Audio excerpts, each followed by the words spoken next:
अस्सलाम वालेकुम दोस्तों। स्ट्रेस या डिप्रेशन जो है उस पे आज मैंने बात करनी है। दो चार चीज़ें, पांच चीज़ें ऐसी हैं जिनके करने और जिनसे बचने या जिनके ना करने से हम अपनी लाइफ में थोड़ी सी तब्दीली लाने से स्ट्रेस या इन चीज़ों से हम बच सकते हैं।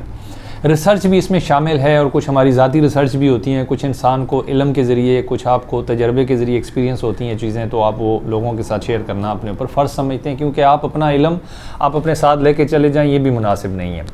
सबसे पहली चीज़ ये है कि हमारी ख़वातीन और हमारे बच्चे इस डिप्रेशन या स्ट्रेस का बहुत ज़्यादा शिकार होते हैं। उसकी मेन वजह ये होती है कि हम उन्हें इन्वॉल्व नहीं करते। बहुत सारी एक्टिविटीज़ ऐसी हैं जो रूटीन के काम करने की वजह से वो डिस्टर्ब होती हैं। लाइफ सारी डिस्टर्ब होती है। रूटीन का काम क्या है? खाना बनाया, घर में खेल लिया, बच्चा छोटा है, बस वो रूम से निकला तो सहन में, सहन से निकला तो रूम में, और बस वो खिलौने और मोबाइल आजकल। तो ये स्ट्रेस का बायस है। ख़वातीन है वो किचन, किचन के बाद रूम, और रूम के बाद बस ये छोटे मोटे काम, और ज़्यादा से ज़्यादा फिर मोबाइल स्क्रॉलिंग। आप सूरज की तरफ नहीं जाते हैं। जब आप सूरज की तरफ नहीं जाते हैं, आपका स्ट्रेस रिलीज़ नहीं होता, आपकी हड्डियाँ मजबूत नहीं होती, आपकी स्किन मजबूत नहीं होती। सूरज की रोशनी में एक ऐसा भी वेव्स पाई जाती हैं जो आपको नींद लाने में करामत साबित होती हैं, जो आपकी पुरसुकून नींद में करामत साबित होती हैं। दूसरे नंबर पर होती है कि आप की स्किन को जब सूरज की रोशनी लगती है और हड्डियों को सूरज की रोशनी लगती है तो आपके अंदर स्ट्रेस रिलीज़ होता है, आपको सुकून मिलता है।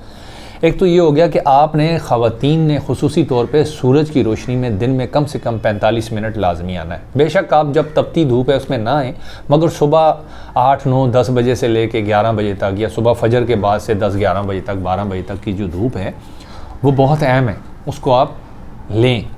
और ख़ुसूसन छोटे बच्चों को भी दें। आपके बच्चे पैदाइश से लेके 10-12 साल तक के जो बच्चे हैं उनको धूप में लेके जाएं। इससे न सिर्फ उनको नींद अच्छी आती है बल्कि उनकी स्किन मजबूत होती है और हड्डियां मजबूत होती हैं। विटामिन डी और दीगर जो डेफिशिएंसियां या ऊपर नीचे हो जाती हैं मामलात, वो भी बेहतरी की तरफ गामजन हो जाते हैं। दूसरी चीज़ ये है कि मेरे दोस्तों, जब से ये मोबाइल आया है इंसान की नींद बिल्कुल बर्बाद हो गई है। हमारे पाकिस्तान में करोड़ों लोग ऐसे हैं जो मोबाइल यूज़ करते हैं, और इस मोबाइल की वजह से, स्क्रॉलिंग की वजह से इसमें बड़ा चस्प डाला जाता है। यूट्यूब पे, इंस्टाग्राम पे, फेसबुक पे बिला वजह की चीज़ें स्क्रॉल करते रहते हैं। मुझे आप ये बताएं, एक तो वो इल्म है जो आप यूट्यूब से ले रहे हैं या किसी भी ऐसी जगह से ले रहे हैं जो इल्म की सूरत में आप हासिल कर रहे हैं, अदरवाइज़ आप उसमें क्या देख रहे हैं? लोगों का लिबास, लोगों की बातें, वो मजाक कर रहे हैं, फजूल की हरकतें, कोई छलांगे मार रहे हैं बिल्डिंगों से, कोई क्या है, ये बस हमारी वो डांस बाजे गाजे ये चल रहे हैं। तो इससे आपको मिलता क्या है? चलें कभी 10 मिनट आप देख लें, 1 घंटा देख लें, कोई थोड़ी बहुत एंटरटेनमेंट आप कर लें अपनी लाइफ में। अब इसको आप 6-6 घंटों पे मोहित कर लें, 7-7 घंटों में। एशिया के बशिंदे औसतन 8 घंटे 7 घंटे जो है ना मोबाइल यूज़ करते हैं, और ख़ुसूसन सोने के टाइम में हमारे यहाँ पाकिस्तान में एक कल्चर है, रात को शुरू हो जाते हैं 7, 8, 9 बजे और फिर रात 12, 1, 2 बजे तक, 3 बजे तक लगे हुए हैं। अक्सर लोग सुबह तक लगे हुए हैं, तो उससे आपकी नींद डिस्टर्ब होती है। इसके इस्तेमाल से ना, इस्तेमाल के बाद भी 1.5 से 2 घंटे आपको सुकून की नींद नहीं आती। वो ही नींद असल में आपकी नींद डिस्टर्ब करती है। तो दूसरी रील देख लूँ, दूसरी रील देख लूँ, इस चक्कर में आप अपनी नींद ख़राब करते हैं। तो नींद का प्रॉपर लेना 6 से 7 घंटे, 8 घंटे, कम से कम भी जो नींद है मेरे दोस्तों 5 घंटे की है। जो फिट फाट रखने के लिए 5 से 6 घंटे आपने सोना ही सोना है। अच्छी नींद 7 से 8 घंटे, तो आप लेते हैं 7 से 8 घंटे, उधर से आप सोते हैं, उधर से फिर मामलात ज़िंदगी डिस्टर्ब होती हैं, फिर स्ट्रेस होता है। नींद ना पूरी होने की वजह से सारी ज़िंदगी आपको चिड़चिड़ापन रहेगा, आपको कभी कोई चीज़ समझ नहीं आएगी, बेहतरी की तरफ आप कभी नहीं जाएंगे। तो नींद का पूरा लेना और मोबाइल से बचना भी ज़रूरी है। तीसरे नंबर पर आता है फास्ट फूड या खाना बेटाइम खाना। इस्लाम में या आप मेडिकल साइंस में देखें तो मुनासिब खाना यही है कि आप कम से कम 16 घंटे की फास्टिंग करें, यानी कि 2 टाइम खाना खाएं, मुनासिब खाना खाएं, बैलेंस चीज़ें खाएं, चीज़ों को चेंज कर करके खाएं। ऑयली चीज़ें ज़्यादा ना खाएं, नमक ज़्यादा ना खाएं, उसका इस्तेमाल ज़्यादा ना करें, ठंडा पानी ज़्यादा इस्तेमाल ना करें, नॉर्मल पानी इस्तेमाल करें। और खाने को, डाइट को आप सुबह 9-10 बजे अच्छा नाश्ता करें और फिर शाम को मगरिब के फ़ौरन बाद आप अच्छा खाना खा लें। ये 2 खाने बेहतरीन हैं। इससे आपकी सेहत अच्छी रहती है। उसमें 16 घंटे की फास्टिंग खुद ही हो जाती है। जब आप मगरिब में खाना खाते हैं, फिर सुबह दिन का खाना फजर के बाद, या ब्रेकफास्ट आप सुबह लेते हैं फजर के बाद या 10 बजे या 9 बजे, मुख्तलिफ रूटीन है लोगों की, 8 बजे, तो ये अच्छा खासा स्पेस मिल जाता है। इससे आपकी बॉडी रिलैक्स होती है, आपको नींद अच्छी आती है, आपका स्ट्रेस रिलीज़ होता है, बॉडी को रिलैक्स होने में टाइम मिलता है, बॉडी को अपने आप को दोबारा से रीग्रो करने में टाइम मिलता है, रीग्रोथ होती है उसको रेस्ट मिलता है। हर ऑर्गन आपका अंदर का सुकून में होता है। तो खाने में कम से कम 8 घंटे का या 6 घंटे का स्पेस दें और फिर उसके बाद जो एक खाना है उसको स्किप करें। अगर आप नहीं भी स्किप करते हैं तो फिर थोड़ा लें। अगर आप नाश्ता कर रहे हैं तो उसको अच्छा लें और दिन का खाना मुनासिब लें, रात का खाना मुनासिब लें, इतना लें जितनी आपकी बॉडी की रिक्वायरमेंट है। अगर आपकी बॉडी की रिक्वायरमेंट 2 है तो 4 रोटियां मत खाएं। अगर आप 4 रोटियां खाते हैं तो खुदारा 2 रोटियों पे आ जाएं, आप फिट फाट रहेंगे। ठंडा पानी छोड़ दें, नमक छोड़ दें, चीनी छोड़ दें। इसके कम इस्तेमाल से आपकी नींद अच्छी हो जाती है। तो खाने को बेटाइम खाना और फास्ट फूड की तरफ ज़्यादा जाना वो भी आपकी लाइफ को डिप्रेस करता है। ये डिप्रेशन की बेहतरीन वजूहत में से एक वजह है कि आप तो एक फ़ास्ट फूड ज़्यादा खाएं, आप बिरयानी ज़्यादा खाएं, तेज़ मसाले वाली चीज़ें ज़्यादा खाएं और फिर उसके साथ साथ आप वक्त बे वक्त खाते रहें। बस 7 बजे भूख लगी है तो शुरू हो गया, नहीं, भूख तो जब लगे आप खाएं। 7 बजे खाया है फिर 10 बजे रात को खा रहे हैं, तो ये मुनासिब नहीं है। खाने की एक टाइम रूटीन रखें कि मैंने 9 बजे नाश्ता करना है और फिर रात का खाना मैंने जल्दी खाना है। या फिर आप अगर सुबह नाश्ता जल्दी करते हैं, फ़ौरन फजर के बाद करते हैं, तो फिर आप बेशक 12-1 बजे खाना खाएँ, ज़ोहर की नमाज़ से पहले खाना खाएँ और फिर मगरब की नमाज़ के फ़ौरन बाद खाना खाएँ। और जब आप इशा की नमाज़ खाएँगे तो उसके बाद आप यकीनन आप थोड़ी वॉक करें, 10-15 मिनट 20 मिनट। हर खाने के बाद भी वॉक करें तो आपका स्ट्रेस रिलीज़ होता है। हर खाने से पहले भी वॉक के लिए माहिरीन कहते हैं कि 10-12 मिनट आप पहले वॉक करें, 10-12 मिनट खाने के बाद वॉक करें तो आपका स्ट्रेस रिलीज़ होता है और इससे आपको नींद अच्छी आती है, इससे आपका खाना जमा हो जाता है। वो जो खाना आपने खाया अगर थोड़ा बहुत उसमें ज़्यादती होगी या कोई मसाला या कोई ऑयल आपकी बॉडी में ज़्यादा चला गया तो आपकी वॉक की वजह से वो आपको नुकसान नहीं देता, वो हजम होकर बाहर निकल जाता है। तो एक तो आपने खाने को टाइम पे खाना है और फास्ट फूड से आपने इज्तनाब करना है, ठंडे पानी को भी आपने अपनी लाइफ से स्किप करना है। चौथे नंबर पे है, बहुत सारे लोग जो हैं वो तन्हाई का शिकार रहते हैं। हर वक्त तन्हाई जो इंसान को स्ट्रेस देती है। लोगों के साथ उतना बैठना सीखें, बैठें, अपने रिलेशंस बनाएं, अपने दोस्त बनाएं। चाहे आपकी बहनें हैं, आपके भाई हैं, उनको टाइम दें, आपके दोस्त हैं उनको टाइम दें, उनसे टाइम लें, बात करें, बात सुनें।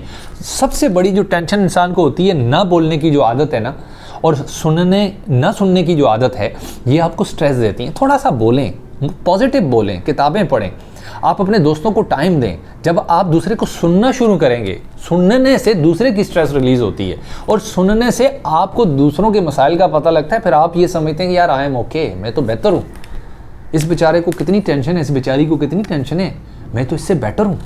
पॉजिटिव अगर आप सोचेंगे तो दूसरे को सुनने से दूसरे की टेंशन दूर होती है और आपके बोलने से आपकी टेंशन दूर होती है। लिहाजा दोस्तियां बनाएं, अपनी माँ से दोस्ती बनाएं, अपने वालिद से दोस्ती बनाएं, अपने पेरेंट्स के अलावा अपने भाई हैं, आपके दोस्त, गली मोहल्ले के, इलाके के, बिज़नेस के, उनके साथ टाइम गुजारें 1 घंटा 2 घंटे। और इसी तरह सबसे बड़ी जो एंटरटेनमेंट है, आप अपने बच्चों को टाइम दें। आपके बच्चे नहीं हैं तो आपके पड़ोसियों के बच्चे होंगे, आपके बहन भाइयों के बच्चे होंगे, उनको 1-8 घंटा दें, उनके साथ वक्त गुजारें। इससे भी आपका स्ट्रेस रिलीज़ होता है। आप उनसे बातें करें, उनकी बातें सुनें, बच्चे का भी स्ट्रेस रिलीज़ होता है।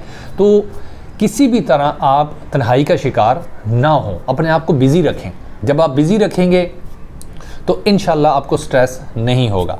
आगे चलते हैं तो कायनात का जो मालिक और खालिक है, थोड़ा सा उससे रिलेशन भी तो होना चाहिए ना। थोड़ी सी इबादत कर लें, कभी उससे गपशप करें। दिन में जो भी टेंशन हो हाथ उठाएं, नमाज के बाद 2 नफल पढ़ें, या अल्लाह तेरे हवाले किया, बस टेंशन ख़त्म हो गई।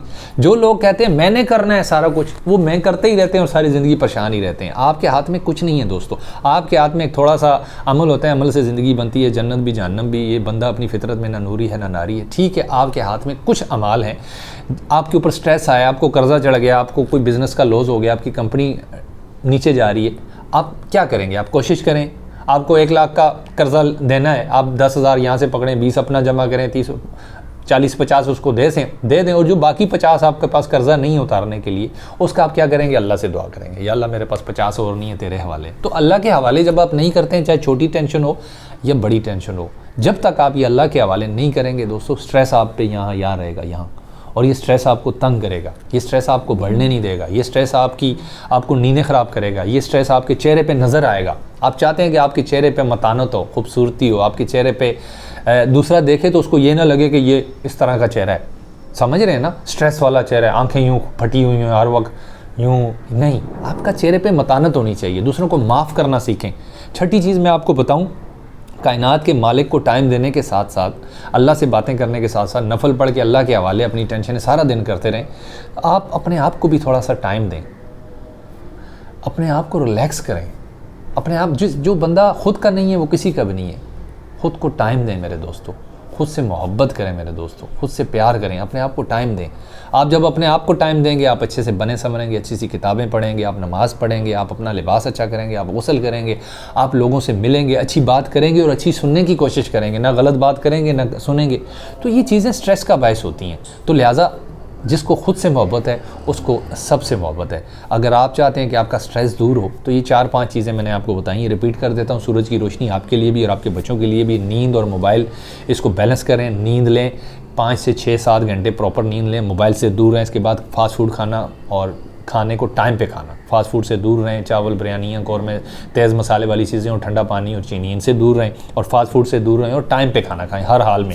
और चौथी चीज़ मैंने आपको बताई थी, तन्हाई का शिकार ना हो, गपशप लगाएं दोस्तों के साथ। 5वीं चीज़ मैंने आपको बताई है, कायनात के मालिक के साथ अपना रिलेशन बनाएं। और छठी चीज़ मैंने ये बताई है आपको कि आप अपने आप को टाइम दें, एक्सरसाइज करें, किताबें पढ़ें, अपनी शख्सियत को संवारें डे बाय डे।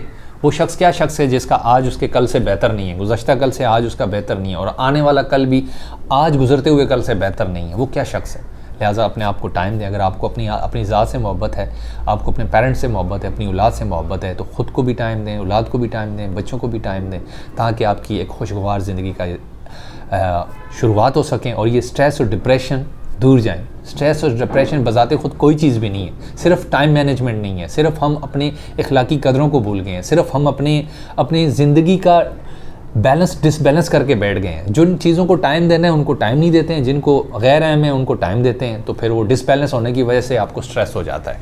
ठीक है, मुझे उम्मीद है मेरी बातें आपको समझ आई होंगी। बहुत शुक्रिया। अस्सलाम वालेकुम।